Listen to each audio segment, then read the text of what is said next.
Hey guys, first of all I welcome you all in my YouTube channel All Knowledge Achievers। आप सभी का मैं All Knowledge Achiever YouTube channel के अंदर सभी का स्वागत करता हूँ, वेलकम करता हूँ, खुशामदीद कहता हूँ। तो आज का जो हमारा लेक्चर है बहुत ही इम्पोर्टेंट रहने वाला है, specially BEd, MEd and UGC NET JRF examination point of view से हम अगर देखेंगे तो आज का लेक्चर हमारा जो है बहुत ही इम्पोर्टेंट रहने वाला है। स्पेशली अगर हम देखेंगे बीएड सेमेस्टर सेकंड के अंदर जो है बहुत इम्पोर्टेंट ये टॉपिक दिए गए हैं, तो उन स्टूडेंट्स के लिए काफ़ी ही इम्पोर्टेंट ये लेक्चर रहने वाले हैं। सभी स्टूडेंट्स और देखने वालों से ये गुजारिश रहेगी कि वीडियो को आखिर तक देखें और कुछ न कुछ सीखने की कोशिश करें। हम ये मान के चलते हैं कि आपने अच्छे तरीके से जो है वो पढ़ लिया होगा, लेकिन फिर भी हम जो है थोड़ा सा आपको बेसिक चीज़ें जो है वो आपको बता दें, जो कि एग्ज़ामिनेशन पॉइंट ऑफ व्यू से बहुत ही इम्पोर्टेंट रहने वाली है। ठीक है, तो सबसे इम्पोर्टेंट हमारे पास यहाँ आ जाता है अप्रोचेस टू टीचिंग। तो we have number of approaches to teaching. उसमें आ गया behaviourism approach to teaching, cognitivist approach to teaching, constructivist approach to teaching, connectionism approach to teaching, participatory approach to teaching, cooperative learning approach to teaching and holistic approach to teaching. All these are very very important. ये सभी बहुत ही ज़रूरी हैं, इनके बारे में जानकारी होना कि बेसिकली इनका मकसद क्या है और क्यों इनको जो है वो सिलेबस के अंदर रखा गया है, या क्यों हमें इनका जानना बहुत ज़रूरी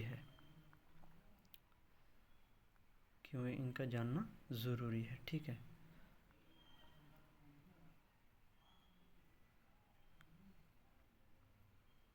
सबसे पहले हम बात करेंगे बिहेवियरिज्म।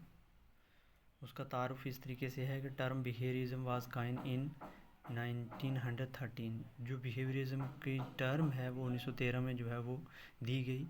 बिहेवियरिज्म ये सजेस्ट करता है कि that all behaviour can be explain, कि सभी तरह के तर्ज अमल को हम इस तरह से बयान कर सकते हैं बाय इन्वायरमेंटल काजेज़, यानी कि इन्वायरमेंटल की जो वजूहात हैं उनके ही, यानी कि माहौलियाती जो वजूहात हैं उनकी बिना पर जो है वो हम बिहेवियर को एक्सप्लेन कर सकते हैं, rather than by internal forces के बिना ये बिहेवियरिज्म का कहना है कि हम जो है बिहेवियर को जो है वो एक्सप्लेन नहीं कर सकते हैं।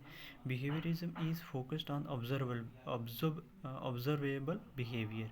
अब बिहेवियरिज्म स्कूल ऑफ थाट जो है वो बेसिकली जो है उसी बिहेवियर को जो है फोकस करता है जो ऑब्ज़र्व किया जा सके, जिस पर मुशाहिदा किया जा सके।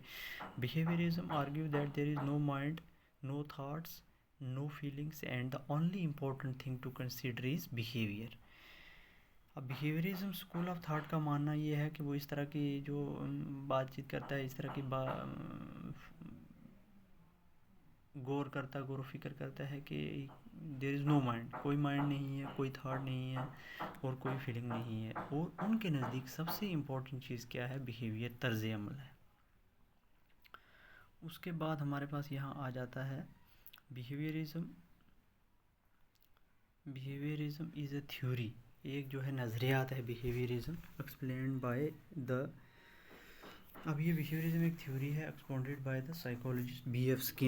स्किनर ने इसको जो है वो एक्सपाउंड किया है। वो argued that cause and affect is what control behaviour. अब कॉज एंड अफेक्ट की बात की इसने कि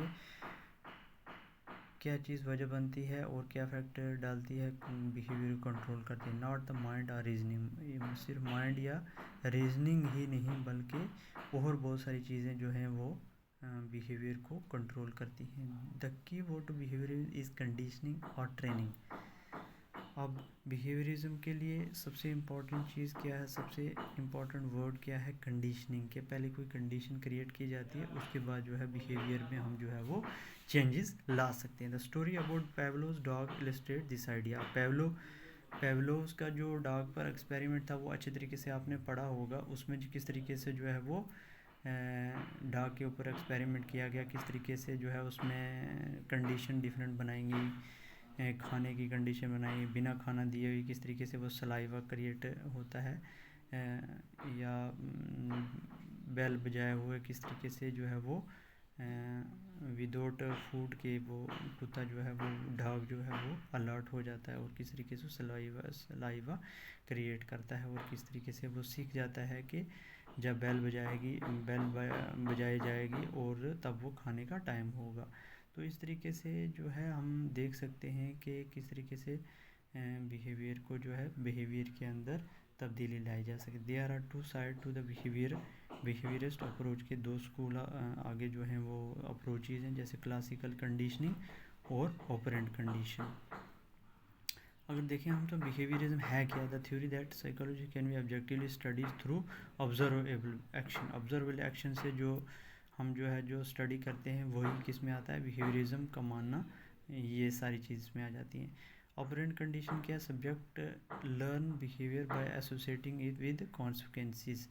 ऑपरेटिंग कंडीशनिंग में क्या होता है कि यहाँ पे जो है जो भी चीज़ है वो सीखती है बिहेवियर को उसके साथ एसोसिएट करके, और उन कॉन्सिक्वेंसेस जो होंगे वजूहत जो हैं उनको उनके साथ मिल के जो है वो अपने बिहेवियर में चेंजेस लाती है। क्लासिकल कंडीशनिंग क्या होती है, subject learn to associate two unrelated stimuli with each other. अब यहाँ पे आपको एक डाग दिख रहा होगा कि किस तरीके से ये डाग जो है, ये डाग आपको दिख रहा होगा यहाँ पे,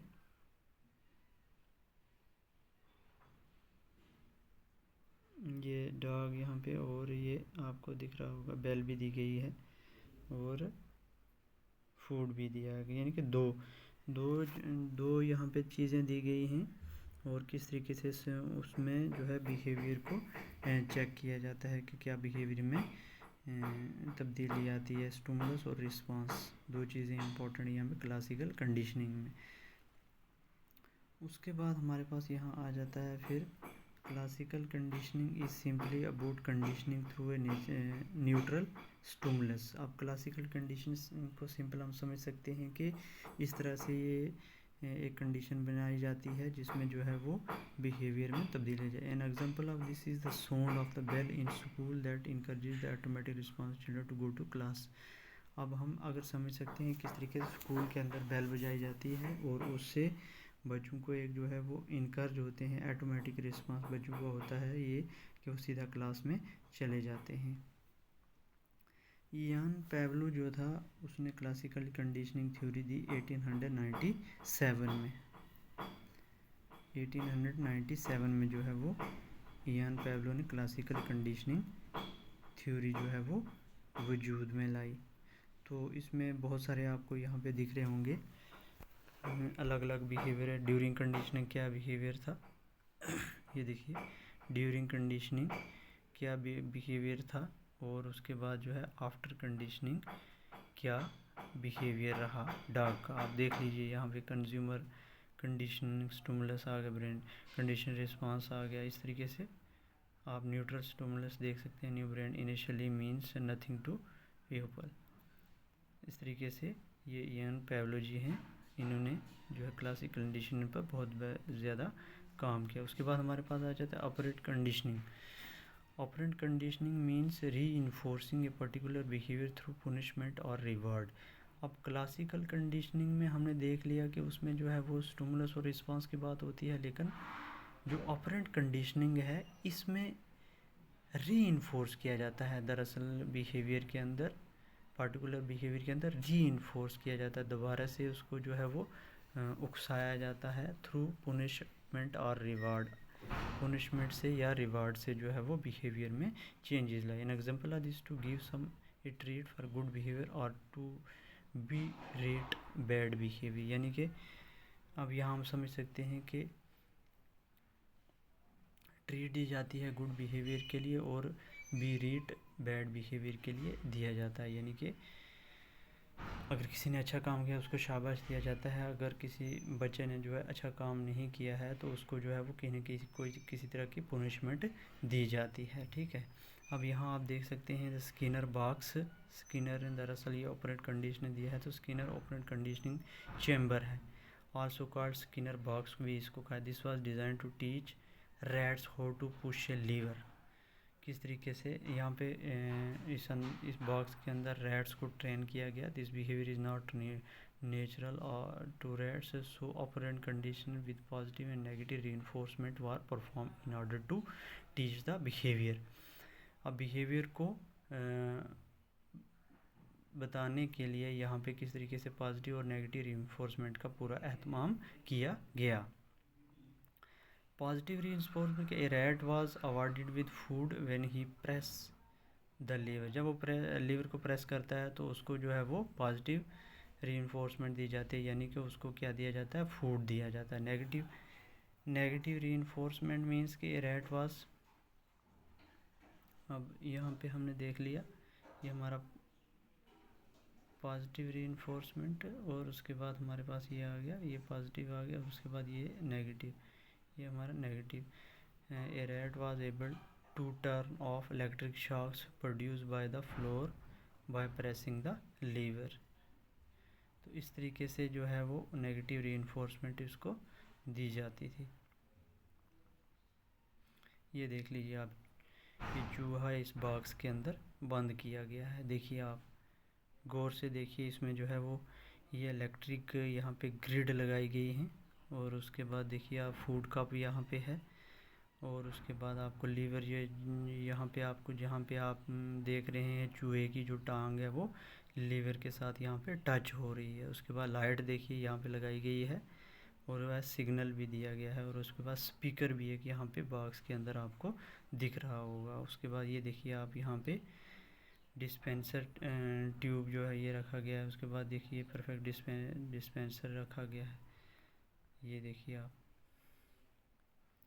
उसके बाद क्लासिकल कंडीशनिंग थ्योरी जो है उसमें देख लीजिए आप, जो है यहाँ पे आप रैट का देखा, अब क्लासिकल कंडीशनिंग में देखिए बिफोर कंडीशनिंग ये आपके सामने दिख रहा होगा यहाँ पे। उसके बाद अनकंडीशनल स्टिमुलस था यहाँ पे, और अनकंडीशनल रिस्पांस था, मतलब सलाइवा इसको निकला। उसके बाद ये फूड देखिए। उसके बाद न्यूट्रल स्टिमुलस नो रिस्पांस, यहाँ पे न्यूट्रल स्टिमुलस किया, बेल बजाई गई, लेकिन यहाँ पे कुत्ते ने कोई जवाब नहीं दिया। लेकिन उसके बाद ड्यूरिंग कंडीशनिंग क्या हुआ, न्यूट्रल स्टिमुलस ये था आपके पास। उसके बाद अनकंडीशनल स्टिमुलस और अनकंडीशनल रिस्पांस जो है, जब उसको बेल भी बजाई गई और खाना भी दिया गया, तो खाना भी उसके सामने पेश किया गया, तो उसको सलाइवा निकलना शुरू हुआ। उसके बाद फिर आफ्टर कंडीशनिंग क्या हुआ कि बेल ही बजाई गई, और फिर उसको जो है वो कंडीशनल रिस्पांस हो गया कि जब बेल बजेगी तो खाना आएगा। तो इस तरीके से सलाइवा जो है आप देख रहे हैं यहाँ पे, ये देखिए आपको शायद आपको दिख रहा होगा, यहाँ पे एक कुत्ता है, ये डॉग है, और इसके मुंह से किस तरीके से सलाइवा जो है वो निकल रहा है, और ये आपको बेल दिख रही है, घंटी, ये आपको बेल दिख रही है, ये बेल है। और ये कब है, आफ्टर कंडीशनिंग है। आफ्टर कंडीशनिंग एंड पे जो है किस तरीके से बिहेवियर में तब्दीली लाई गई। उसके बाद देखिए आप, ये तो हमने पढ़ लिया क्लासिकल कंडीशनिंग और ऑपरेंट कंडीशनिंग के बिहेवियरिज्म में जो इम्पोर्टेंट चीज़ें हैं। उसके बाद जो है cognitivism is a learning theory that focus on how information is received. अब कॉग्निशन से, कॉग्निशन क्या होता है, कॉग्निशन एक मेंटल प्रोसेस होता है, यानी कि एक दिमाग का एक तरीकाकार होता है जिसमें जो है इंफॉर्मेशन को किस तरीके से रिसीव किया जाता है, और किस तरीके से कोई भी जानकारी को किस तरीके से प्रोसेस किया जाता है, किस तरीके से उसको रिमेंबर किया जाता है। ठीक है, तो वही स्कूल ऑफ थाट है कि किस तरीके से कोई भी इंफॉर्मेशन को रिसीव किया जाता है, ऑर्गेनाइज किया जाता है, स्टोर किया जाता है, रिट्रीव, और वक्त आने पर किस तरीके से उसको दोहराया जाता है बाय द माइंड के ज़रिए। It uses the mind.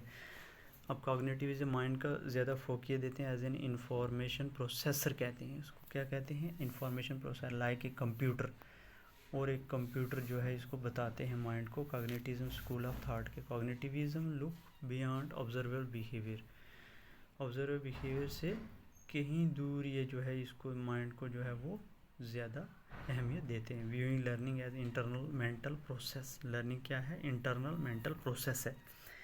In this view, learners are actively involved in the way they process information, knowledge, memory, thinking, and problem solving or areas for development. इसमें आ गया आपका नॉलेज, आ गया memory, आ गया हाविजा, thinking आ गया आपका, problem solving capability, वो सारी चीज़ें इसमें आ जाती हैं। Cognitive which teaching method aim to assist student in assimilating new information to existing knowledge, के न्यू इन्फॉर्मेशन इकट्ठा करते हैं एग्जिस्टिंग नॉलेज के अंदर, as well as enabling them to make the appropriate modification to their existing intellectual framework to accommodate that information, ताकि जो है वो उनकी एग्जिस्टिंग नॉलेज में और जो है वो इन्हेंसमेंट हो सके और उसमें मॉडिफिकेशन हो सके। अब कॉग्निटिव जो हमारी अप्रोच जो टीचिंग है, इसके कुछ प्रिंसिपल हैं, जो असूल हैं। Learning is a process of organising information into conceptualised models. अच्छा, instruction should be organised, sequenced and present in a manner that is understandable and meaningful to the learner. अच्छा, retention and recall is important to build schemas in the brain. अब brain के अंदर क्या होते हैं? Schemas होते हैं, जो जिनको स्टोरिंग होर्स ऑफ नॉलेज भी हम कह सकते हैं, ठीक है। स्टोर हो, जो नॉलेज को पूरा स्टोर करते हैं, स्कीमा बन जाते हैं। Memory supported by organising learning material. Teacher must provide tools that help learner brain process information. अब यहाँ पे कॉग्निटिव थ्योरी या कॉग्निटिव जो नज़रिया है वो क्या कहता है? Learning based on the mental process. Mental हमने पहले बात की कि माइंड को पूरा ये फोकस देता है, by which learner take interpret and store and retrieve information. पहले स्टिमुलस होता है, कॉग्निटिव प्रोसेस होता है, उसके बाद फिर रिस्पॉन्स सामने आता है। यानी कि माइंड में पहले हम जो है कुछ सीखना उसको इन्वॉल्व करते हैं, फिर जो है वो माइंड प्रोसेस करता है, उसके बाद हमें रिस्पांस देता है कि क्या हमारा एग्जिस्टिंग बिहेवियर के अंदर कोई तब्दीली आई कि नहीं आई। उसके बाद हमारे पास constructivist approach to teaching, construct करना, कोई चीज़ सामने लाना, उसको क्रिएट करना। Constructive teaching based on the belief that learning occur as a learner और actively involve process of meaning and knowledge construction rather than passively receiving information. अब यहाँ पे जो है कि लर्नर को जो है इसमें कहा गया है कि लर्नर को क्या होना चाहिए? एक्टिव होना चाहिए, एक्टिव, ताकि वो जो है ज़्यादा से ज़्यादा अपनी नॉलेज के अंदर जो है वो इजाफा कर सके, नॉलेज कंस्ट्रक्ट हो सके। जब मतलब स्टूडेंट को जो है वो अंडरस्टैंडिंग होती है और दरअसल वहीं से नॉलेज कंस्ट्रक्शन की बात होती है, वहीं से वो फिर नॉलेज को अप्लाई करता है आगे चलकर। लर्नर और the maker of meaning and knowledge. अब लर्नर को इसने कहा, कॉग्निटिविस्ट जो साइकोलॉजिस्ट है, उन्होंने कहा कि learners are the maker of meaning बनाने वाले लर्नर होते हैं, and knowledge. Everyone's individual experience make their learning unique to them. What is constructivism? Constructivism about how people learn. Constructivism किसके बारे में है कि कैसे जो है पीपल लर्न, कैसे लोग सीखते हैं। People construct their own understanding and knowledge through experiences things and reflecting on those experiences. अब जो है क्या है, पीपल जो लोग नॉलेज कंस्ट्रक्ट करते हैं, पहले वो अंडरस्टैंडिंग के बेस पे और नॉलेज के बेस पे और तजर्बात के बेस पे और फिर उनको रिफ्लेक्ट करते हैं। We must ask question, explore and assess what we know. हमें जो है सवालात पूछने चाहिए और एक्सप्लोर करना चाहिए, सामने लाना चाहिए, असेस, और उसमें जो है जांच करनी चाहिए, दैट व्हाट वी नो, क्या हम जानते हैं। Constructed classroom rely on four key areas to be successful. Share knowledge between teacher and students, share authority between teacher and student, teacher act as a guide और facilitator, learning groups consist of small number of students. ये key areas हैं successful होने के लिए, classroom को successful होने के लिए ये चीज़ें इंपॉर्टेंट हैं as far as the constructivist school of thought is concerned. A behavioral perspective, Edward Thorndike ने जो है वो कनेक्शनिज़म पे बात की है। कनेक्शनिज़म किस तरीके से जो है वो कनेक्शन बनाया जाता है और फिर चीज़ें सीखी जाती हैं। और एसआर यानी कि स्टिमुलस और रिस्पांस। एसआर क्या होता है? एसआर होता है स्टिमुलस और response. SR stimulus, SR stimulus and response. Connection is strength है। एसआर स्टिमुलस रिस्पांस कनेक्शन को जो है क्या करता है? स्ट्रेंथन करता है। आपको पता ही है कि 3 तरह के लॉ जो हैं वो यहाँ पे हमें देखने को मिलते हैं एडवर्ड थॉर्नडाइक की थ्योरी के अंदर, जिसमें लॉ ऑफ रेडीनेस है, लॉ ऑफ एक्सरसाइज है और लॉ ऑफ अफेक्ट है। लॉ ऑफ रेडीनेस मतलब I must learn to get out because I am hungry. ये देखिए कैट एक यहाँ पे पिंजरे के अंदर बंद की गई है और ये जो है वो ये सीखना चाहती है कि मैं बहुत हंग्री हूँ और मैं इस पिंजरे से बाहर आना चाहती हूँ। उसके बाद यहाँ देखिए law of exercise. Oh I notice more I repeat opening the cage more easily and quickly I can open it next time. अब यहाँ पे ये जो है डॉग जो है किस तरीके से जो है वो एक्सरसाइज करता है, एक्सरसाइज करता रहता है, उस प्रैक्टिस करता रहता है। फिर एक टाइम ऐसा आता है केज खुल जाता है और ये जो है वो बाहर आ जाता है। उसके बाद हमारे लॉ ऑफ अफेक्ट है। Every time I open the cage I get to eat the yummy fish so I am gonna repeat it often. तो ये जो है वो ताकि ये बताता है कि जितनी बार मैं इसको रिपीट करूँगा उतना ही मेरी जो है वो नॉलेज के अंदर, मेरी जो सूझबूझ के अंदर जो है, माइंड के अंदर जो है वो परफेक्शन आती जाएगी। अब यहाँ पे connectionism theory based on the principle of active learning. Active learning के ऊपर जो है वो सबसे ज़्यादा ध्यान दिया गया है कनेक्शनिज्म थ्योरी ने। Is the result of the work of the American psychologist. America का जो ये माहिर नफ्सियात था जो Edward Thorndike. The learning theory of Thorndike represent the original stimulus response framework of behaviour psychology. Learning is the result of association. अब learning कैसे आती है? एसोसिएशन से, forming between stimuli and response. Such association और habits become strengthen और weaken by the nature and frequency of the SR pairings. Stimulus और response. SR याद रखना है, एसआर स्टिमुलस और रिस्पांस सबसे ज़्यादा इंपॉर्टेंस दी है किसने? थॉर्नडाइक ने। The paradigm for SR theory was trial and error learning, in which certain responses come to dominate others due to rewards.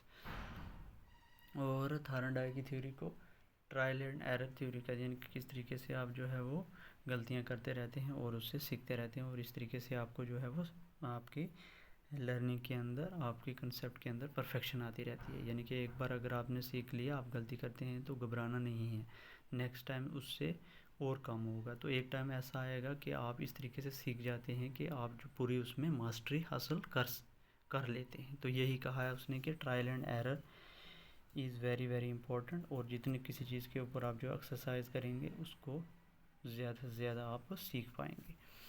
The hallmark of connection like all behavior theory was that learning could be adequately explained without referring to any unobservable internal states। यहाँ पे कि unobservable internal states को कोई फोकियत नहीं दी गई है, बल्कि observable behaviour पर ही ज़्यादा फोकस किया गया है। यहाँ पे आगे आपके Thorndike theory consist of 3 primary laws: law of effect, law of readiness, law of exercise. Law of effect के पर responses to a situation which are followed by a rewarding state of fear will be strengthened and become habitual response so that the situation love readiness के series of responses यहाँ बहुत सारे responses can be chained together to satisfy some goal which will result in annoyance if blocked। law of exercise क्या connection becomes strengthened will practice and weaken when practice is discontinued। a corollary of the law of effect was that a response that reduces the likelihood of achieving a rewarding state, that is punishment failure, will decrease in strength। उसके बाद आ गया हमारे पास participatory approach to teaching. Participate, शमूलियत अख्तियार करना। Participatory method expect a high degree of activity and personal involvement of participants in the learning process. They are designed only for smaller groups of participants, but their advantage is that they encourage better retention of learn. और इससे जो है actively अगर किसी चीज़ में पूरी तरीके से इन्वॉल्व होके टीचिंग के अंदर, टीचिंग लर्निंग प्रोसेस के अंदर पूरी तरीके से इन्वॉल्व होके अगर सीखने की कोशिश करेगा लर्नर तो ईजिली सीख जाएगा। ये किसने का पार्टिसिपेटरी अप्रोच टू टीचिंग का मानना ही है। Participants actively contribute teaching and learning rather than passively receiving information from outside experts who may not have local understanding of the issues. The approach encourages people to share information, learn from each other and work together to solve common problems. तो ये इनका मानना था कि work together मिल के जो है वो किसी भी प्रॉब्लम को सॉल्व कर सकते हैं और कोई भी कंसेप्ट को क्लियर कर सकते हैं। और करेक्टरिस्टिक ऑफ पार्टिसिपेटरी लर्निंग में आपका जो है वो encourage creativity in A variety of media. Creativity यहाँ पे जो है वो बढ़ती है इससे। उसके बाद हमारे पास यहाँ पे आ जाते हैं इंक्रीज स्टूडेंट मोटिवेशन एंगेजमेंट। उसके बाद स्कूल होम कम्युनिटी कनेक्शन बनता है relevant to students need and interest. उसके बाद हमारे पास कोलैबोरेटिव, ये सारी चीज़ें करेक्टरिस्टिक्स में आती हैं किसकी, पार्टिसिपेटरी लर्निंग। और कोऑपरेटिव लर्निंग अप्रोच क्या है, कोऑपरेशन मिलजुल के। Cooperative learning approach involve working together in groups के अंदर to achieve a common goal. It is that method by which student with varied abilities come together to work on a task. The rewards for the job would depend on group success rather than individual triumphs. Cooperative learning dates to the early 1900s when the American education reformer John Dewey introduced the technique. Most people think of cooperative learning as a group work. अब यहाँ पे हमें देखने को मिल रहे हैं elements of cooperative learning. Face to face interaction होती है इसमें, पॉजिटिव इंटरडिपेंडेंस होती है, इंडिविजुअल अकाउंटेबिलिटी होती है, ग्रुप बिहेवियर होता है इसमें, ग्रुप प्रोसेसिंग होती है। ये सारे कोऑपरेटिव लर्निंग के क्या हैं, एलिमेंट्स हैं। अब बेनिफिट्स ऑफ कोऑपरेटिव लर्निंग क्या है, बेनिफिट्स क्या है। Cooperative learning is means of promoting team work, collaboration and cooperation. Cooperative learning क्या है, एक means of promoting team work है, कोलैबोरेशन है और cooperation. When you need to solve a problem it's best to approach it by discussing, collaborating with others to achieve the desired result.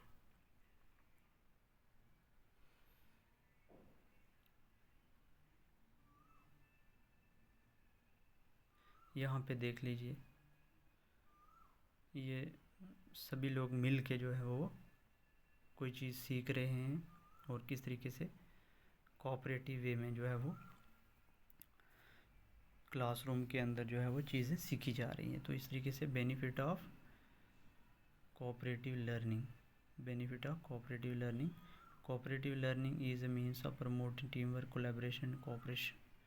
उसके बाद when you need to solve a problem, जब भी आपको ज़रूरत पड़े कि कोई मसला हल करना, it best to approach it by discussing, collaborating with others to achieve the desire result. इससे अच्छा रिजल्ट आए। Cooperative learning help to achieve excellence. Cooperative learning promotes team work. Cooperative learning can help you to communicate effectively. अब मिलजुल के जब आप पढ़ेंगे, study करेंगे, तो उससे क्या होगा कि आपकी कम्युनिकेशन बेहतर होगी और effectively you can speak. Cooperative learning help you to manage time efficiently, और टाइम को अच्छे तरीके से मैनेज कर सकते हैं। ये देख लीजिए आप यहाँ पे कोऑपरेटिव लर्निंग में किस तरीके से आप जो है यहाँ पे मैम जो है क्लासरूम के अंदर किस तरीके से बच्चों को मिलजुल के जो है सीख रहे हैं। Holistic approach to teaching education, holistic perspective is concern with the development of every person, intellectual, emotional, social, physical, artistic, creative and spiritual potential के हिसाब से जो है वो सीख सकते हैं।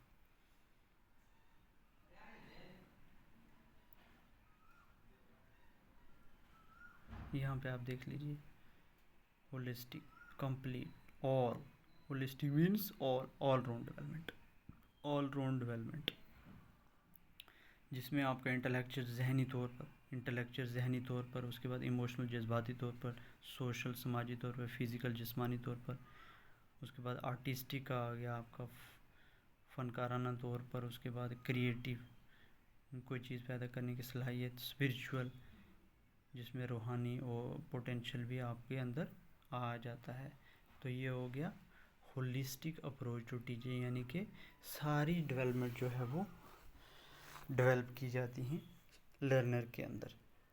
It is to engage students in the learning process, encouraging personal and collective responsibility. NEP 2020 also focused on the holistic development of the learner.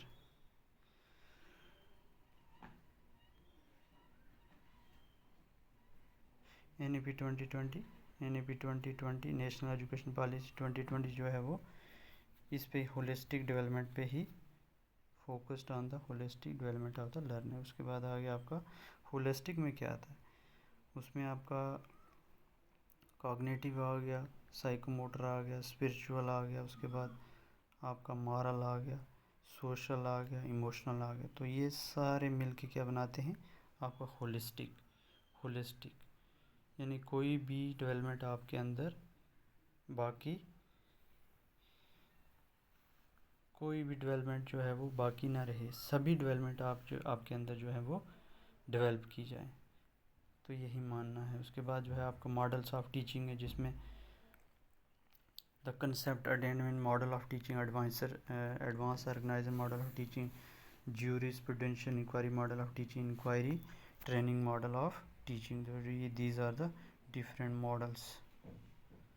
किस तरीके ये आ गया आपका concept attainment model, organiser model, उसके बाद prudential inquiry model of teaching, inquiry training model of teaching.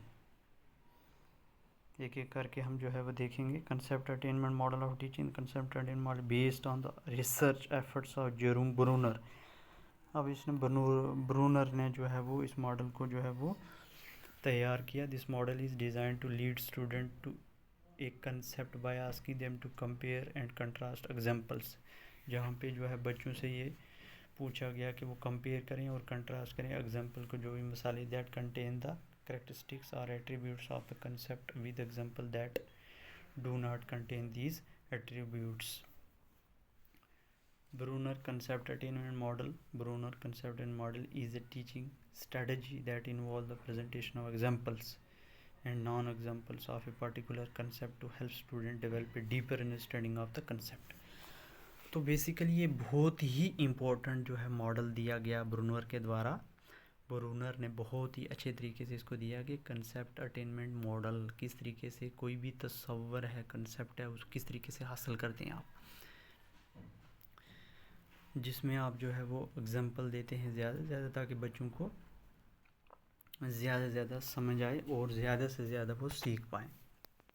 यानी कि जितने ही आप ज़्यादा एग्जांपल लर्नर को देंगे उतना ही वो ज़्यादा जो है वो उस कंसेप्ट के अंदर मास्टरी हासिल कर ले, उस कंसेप्ट को सीख जाएगा।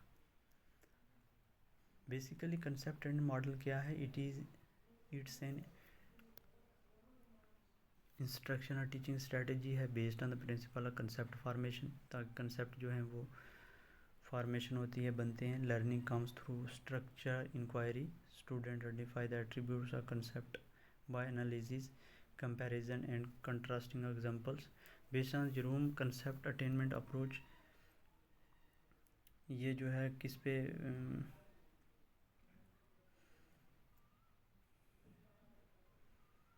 डिपेंड करता है, ये आपका Jerome Bruner's concept attainment approach related to inductive thinking. Inductive और डिडक्टिव दो इम्पोर्टेंट चीज़ें, इंडक्टिव और डिडक्टिव।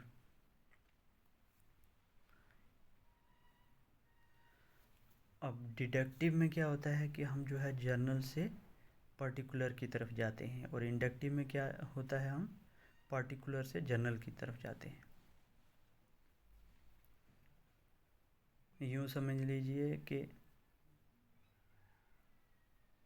जब हम पर्टिकुलर से जर्नल की बात करें, यानी कि पेड़ से पेड़ का अगर हम देख लें कि किस तरीके से, अगर पेड़ की हम स्टडी करेंगे तो पहले रूट से लीफ तक जाएंगे, पार्टिकुलर से जर्नल की तरफ जाएंगे, और अगर जर्नल से पर्टिकुलर की तरह लीफ को स्टडी करेंगे, फिर स्टीम को, फिर उसके बाद लास्ट पे रूट्स पे आएंगे। तो इस तरीके से इंडक्टिव और डिडक्टिव थिंकिंग इन्वॉल्व होती है। Sorry, two sets of example और used here, yes and no example. अब यस एंड नो एग्जाम्पल दो तरह की इसमें इस्तेमाल की गई हैं, जिसमें आपको देखा गया है कि yes example have attributes of the concept while know example don't have the attribute of concept. यानी यस एग्जाम्पल में जब हम कोई सवाल पूछते हैं, अगर बच्चा यस बोलता है, दैट मीन्स उसमें जो है वो चीज़ डेवलप हो चुकी है और कंसेप्ट की अंडरस्टैंडिंग डेवलप हो चुकी है। उसके बाद हमारे एक बार और मॉडल इम्पोर्टेंट आ जाता है, जिसमें है advance organiser model of teaching. In this model teacher plays the role of organiser.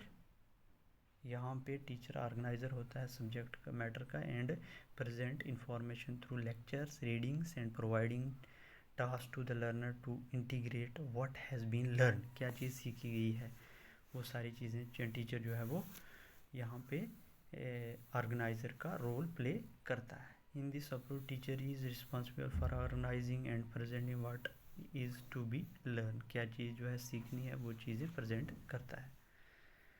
According to David Subal, goal of learning subject matter and improvement of presentational methods of teaching is important. His theory of meaningful verbal learning deals with the three concerns: how knowledge is organized, how mind works to process new information, how teacher can apply these ideas। कैसे teacher जो है वो इन ideas को apply कर सकता है, अतला कर सकता है about curriculum and learning when they present new material to students. अब syntax of advance organiser model, phase first में क्या होता है, presentation of the advance organiser. Phase two में क्या होता है, प्रेजेंटेशन ऑफ लर्निंग टास्क। और फेज थ्री में स्ट्रेंथिंग कॉग्निटिव ऑर्गेनाइजेशन, ताकि कंसेप्ट को अच्छी तरीके से बच्चा सीख जाए। उसके बाद हमारे पास जो मॉडल है jurisprudential inquiry model of teaching, ये भी एग्जामिनेशन पॉइंट ऑफ व्यू से बहुत ही इंपॉर्टेंट है। Jurisprudential inquiry model was developed by Donald Oliver and James P Shaver 1974 to help student की मदद करें टू लर्न, ताकि वो सीखें, टू थिंक, सोचें systematically about contemporary issues. This model aim to develop the capacity for analysing issues. अब ये model इसलिए दिया गया कि ताकि लर्नर जो है चीज़ों पे डिस्कस कर सके, उनको एनालाइज कर, तज्जिया पेश कर सके। By giving those ways of analysing and discussing social issues, this learning model assist student to participate in redefining social values. The learning model jurisprudential inquiry has several advantages. It motivates students to actively analyze cases, encourage student ability to debate and give arguments, develop openness and tolerance for difference of opinion, enrich student knowledge about a case. Objective jurisprudential inquiry का क्या था? The jurisprudential inquiry model has the following objective: to develop the skill of dialogue where the primary aim is clarification and problem solving.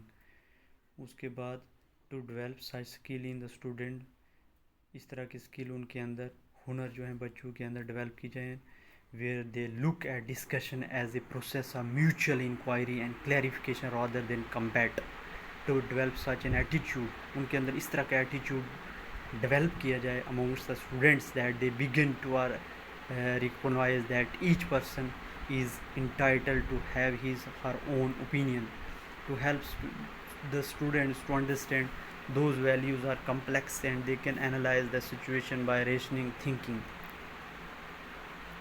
Inquiring training model of teaching, जिसमें आप inquiry करते हैं, research करते हैं। Inquiry training model was developed by Richard Suchman to teach students a process for investigating and explaining unusual phenomena. It aims at the development of independent learners through active participation in the scientific inquiry के अंदर active जो है participation करके जो है वो उस मसले का हल कर सकते हैं। अब बेसिकली क्या है, what is inquiry training model? दो inquiry training model is a teacher determine होता है, but is was originated with the belief in the development of the independent learner and hence the student are active participant in the whole process of scientific inquiry। यानी कि इस model का मतलब ये है कि स्टूडेंट को इंडिपेंडेंट बनाना, independent ताकि अपने फ्रीली तौर पर जो है कोई मसले का वो हल जो है वो ढूंढ सके। Inquiry training model tentative nature of knowledge, उसके बाद आपका जो है यहाँ पे साइंटिफिक प्रोसेस को ये फॉलो करता है। उसके बाद हमारे पास यहाँ पे हम देख सकते हैं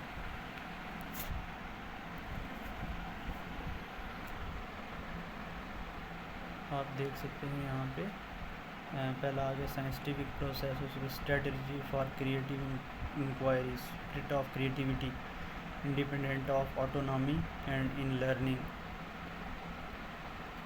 उसके बाद आ गया tolerance of ambiguity, tolerance of ambiguity, ये आपके पास टॉलरेंस ऑफ एम्बिग्यूटी। उसके बाद ये फिर इसके बाद जो है स्पिरिट ऑफ क्रिएटिविटी से इंस्ट्रक्शनल, उसके बाद फिर independent of autonomy in learning से नोट्रेंट inquiry model was develop in 1962 by Richard Suchman to teach students a process for investigating explaining unusual phenomena. तो ये बहुत ही इम्पोर्टेंट चीज़ यहाँ पे सुचमैन ने यहाँ पे वाजिया कर दी कि बेसिकली क्या है ये मॉडल, ये चीज़ बहुत ही इम्पोर्टेंट है। Inquiry training model was develop in 1962 में ये जो है दिया गया रिचर्ड सुचमैन टू टीच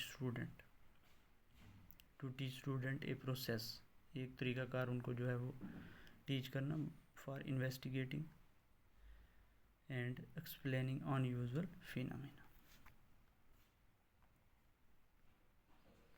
अब इसके अंदर कुछ स्टेप्स हैं जिनको फॉलो करके जो है वो स्टडी की जा सकती है, जिसमें आपका सेलेक्ट ए प्रॉब्लम, पहले आ गया क्या सेलेक्ट ए प्रॉब्लम, पहला आपका आ गया सेलेक्ट ए प्रॉब्लम। उसके बाद इंट्रोड्यूस द प्रोसेस के आगे बढ़ना, present the problem, gather the data, develop theory and verify, explain the theory and state the rules, analyse the process. फिर उसके बाद लास्ट पे एवेलुएशन, तायुन कदर कि क्या उसमें से मिला, वो सारी चीज़ें डिस्कस की जाए, क्या रिज़ल्ट आया, क्या फाइनल कंक्लूजन आया, वो देखा जाता है। Advantage inquiry in training model, उसमें active role of the students रहता है,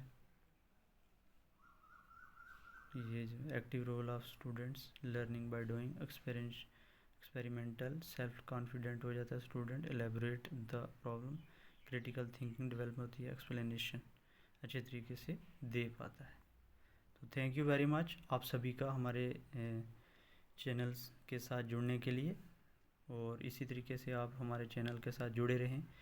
वीडियो को लाइक कीजिए और शेयर कीजिए ताकि वो लोग जो अभी इन चीज़ों के बारे में जानते नहीं हैं वो ताकि जान सकें और सीख सकें। तो बहुत ही इम्पोर्टेंट चीज़ है इस वीडियो के अंदर हमने डिस्कस कर लिया, आपने देख लिया होगा। अप्रोचेज टू टीचिंग के अंदर हमने ये सारी चीज़ें डिस्कस, फिर डिफरेंट मॉडल्स जो हैं वो हमने डिस्कस किया, ये बहुत सारे मॉडल्स ऑफ टीचिंग भी जो कि बहुत ही इम्पोर्टेंट है, जिनका जानना बहुत ही अनिवार्य हो जाता है, ज़रूरी हो जाता है। तो एक बार फिर आप सभी का बहुत बहुत शुक्रिया हमारे साथ जुड़ने के लिए। वीडियो को ज़्यादा से ज़्यादा लाइक कीजिए और शेयर कीजिए और चैनल को सब्सक्राइब करना ना भूलें। Please subscribe the channel and like the video. Thank you very much. आप सभी का बहुत बहुत शुक्रिया।